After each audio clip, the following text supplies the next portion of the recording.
pastor esquerdista René Kivitz disse o seguinte: eu olho esta carta de Paulo a Filemão e a vejo como insuficiente para mim.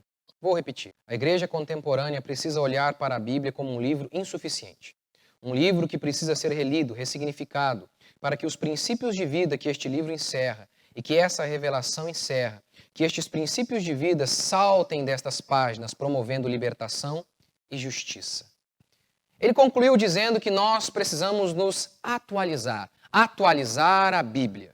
Não dá para condenar gays ao inferno, como a Bíblia diz. Não dá para ficar defendendo a tese machista de que a mulher deve se submeter ao homem. Ele também falou de racismo e todas as outras pautas esquerdistas. Apesar de Kivitz, em outra pregação, ter falado que nem Paulo era ortodoxo, ele foi muito ortodoxo a todos os dogmas da esquerda. Quer dizer, só faltou defender o assassinato de bebês. Aí ele ganharia o selo padrão Globo de qualidade. Para o pastor Canhoto, nós não podemos interpretar a Bíblia de maneira literal, porque ela é viva, o que para ele significa dizer que a Bíblia está em constante mutação. A cada dia o texto pode dizer uma coisa nova. O mesmo texto que ontem dizia que a grama é verde, hoje, diante de uma nova revelação, pode afirmar que a grama é rosa. O mesmo texto que condena o gay ou o adúltero que não querem se arrepender de seus pecados, hoje esse texto pode ser relido, esse mesmo texto, e a gente pode ler da seguinte maneira: são filhos de Deus. Método alegórico.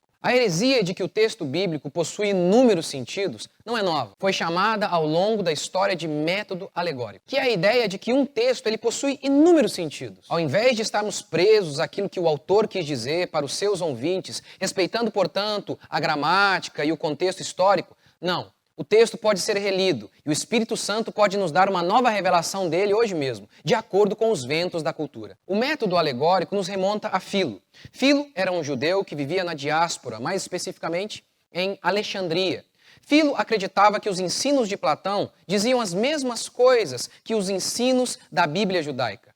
Então, como ele conseguia conciliar algo que é irreconciliável? Utilizando-se do método alegórico. Por exemplo, os cardos e abrolhos que a Bíblia descreve lá em Gênesis não eram literais. Significavam as paixões, as concupiscências de nosso coração maligno. Vale ressaltar que a epístola apócrifa de Barnabé dizia que um anjo mau, um espírito mau, veio e colocou na cabeça dos judeus a ideia de que a Bíblia deveria ser interpretada de maneira literal. Ao longo da história, essa ideia de que o texto possui muitos sentidos foi utilizada várias vezes para provar inúmeras heresias. O Salmo 8, por exemplo, foi utilizado pelo bispo Antônio de Florença para provar a ideia do papado. Se o texto bíblico significa tudo, ele significa nada, porque o tudo é nada. Jesus disse que as suas palavras eram rocha, um terreno firme sobre o qual nós poderíamos edificar as nossas casas. Agora, se o texto possui inúmeros sentidos, nós estamos na areia, fincados na interpretação que o pastor tiver naquele dia, ou de acordo com os ventos de mudança que a cultura soprar em nossas vidas. A Reforma Protestante foi, antes de tudo, um movimento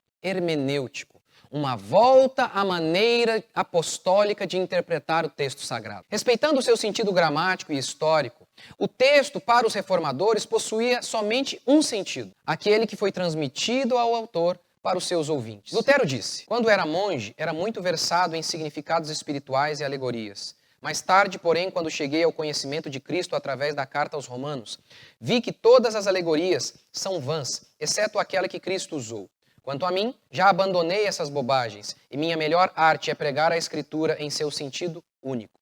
De onde eles tiraram esse método para interpretar a Bíblia? De Jesus e dos apóstolos, que interpretaram o Antigo Testamento dessa maneira. Paulo faz 104 citações formais do Antigo Testamento. Nelas, na maioria das vezes, ele reproduz o seu sentido mantendo o contexto histórico e respeitando o sentido que tinha para os seus leitores originais. Como Jesus interpretou o texto bíblico? Da mesma maneira. Ele disse: eu não vim revogar a lei, eu vim cumpri-la.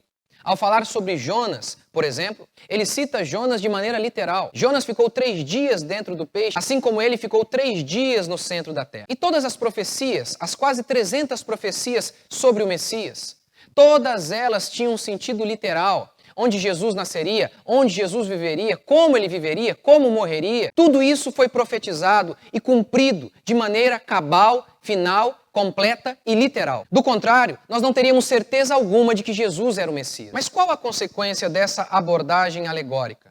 Qual a consequência dessa abordagem que olha para o texto e atualiza o texto? Vê no texto um novo significado de acordo com a cultura. A consequência é a mesma da igreja na Europa. Morte. Na Europa, para se amoldar à cultura da época, a igreja adotou o liberalismo teológico, crença de que a Bíblia possui erros. Assim, ficou fácil adotar todas as pautas esquerdistas e todas as heresias feministas. Mas o resultado disso não foi aquilo que a igreja esperava. A igreja morreu. Como disse Jesus, quando o sal perde o seu sabor, ele não presta mais para nada, senão para ser pisoteado pelos homens. Cartas ao mundo. Para Kivitz, seremos cartas ao mundo. Seremos uma igreja que consegue se comunicar com as pessoas lá fora, no instante em que atualizarmos a Bíblia, negando a sua essência para que possamos agradar o mundo moderno. Afinal de contas, quando Deus permitiu que seus apóstolos e profetas escrevessem o que eles escreveram, Deus não havia previsto que o mundo ia mudar. Mas nós estamos aqui para consertar essa falha de Deus. Estamos aqui para atualizar a Bíblia. Muitos evangélicos têm traçado o mesmo caminho de Kivitz, com a diferença de que eles não têm se utilizado de uma linguagem tão profana assim.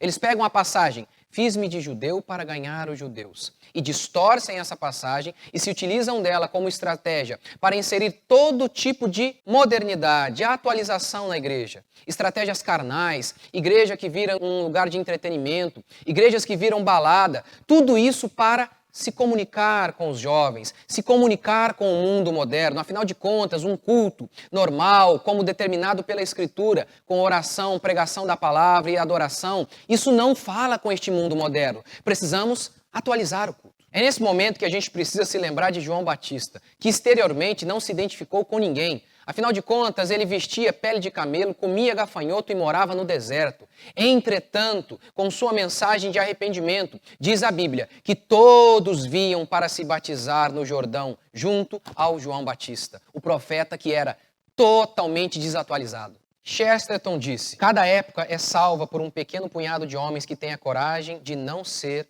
atuais. A igreja sempre foi relevante no exato instante em que ela foi completamente diferente do mundo. O argumento cultural. Kivitz baseia toda a sua tese no argumento cultural, utilizado sempre quando crentes querem descumprir a Escritura, sem parecer que são incrédulos ou desobedientes. A Bíblia reflete uma estrutura de sociedade daquele tempo, daquele mundo, daquela época, e não dá para a gente pegar um texto que foi escrito há 4.000 anos antes, 3.000 anos, 2.000 anos e trazer para hoje. O mais engraçado disso foi ver pastores que já têm atualizado a Bíblia em relação a muitos outros assuntos esquerdistas ficarem chocados com o fato de que Kivitz atualizou a Bíblia para permitir homossexualismo.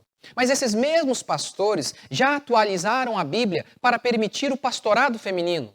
Esses mesmos pastores já atualizaram a Bíblia para defender a ideia de que as mulheres podem sim abandonar o seu lar, negligenciar a missão de mãe e ter poucos filhos. Quando dizemos que a Bíblia declara de maneira explícita: não permito que a mulher ensine nem exerça autoridade de homem, eles retrucam como? Atualizando a Bíblia. Ei, isso foi para o Antigo Testamento, isso foi para a época apostólica, isso foi uma questão cultural da época, não vale mais para nós hoje. Quando falamos sobre a ordem divina de ter muitos filhos, eles retrucam, não, isso foi para os judeus, não vale mais para nós. Vocês têm atualizado a Bíblia todos os dias, mas ficaram furiosos com o parente de vocês que apenas atualizou a Bíblia de uma maneira diferente? E vocês, líderes cristãos, que muitas vezes, mesmo tendo uma religião, vocês disseram: eu não prego religião, eu prego Jesus. Com essa fala, o objetivo era desenvolver uma teologia flexível, sem dogmas, não presas a leis, mas pautada no amor. Tendo como carro-chefe a proibição de dizer que é proibido.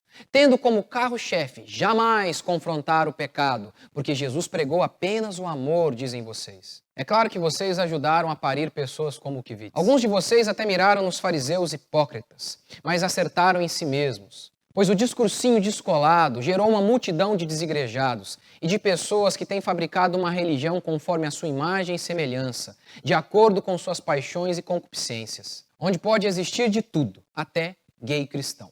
É melhor que a igreja brasileira se arrependa por ter parado de pregar sobre o arrependimento. Do contrário, terá o mesmo destino da igreja na Europa, ser pisada pelos homens. Pois uma igreja que não está disposta a morrer pela verdade, acaba morta.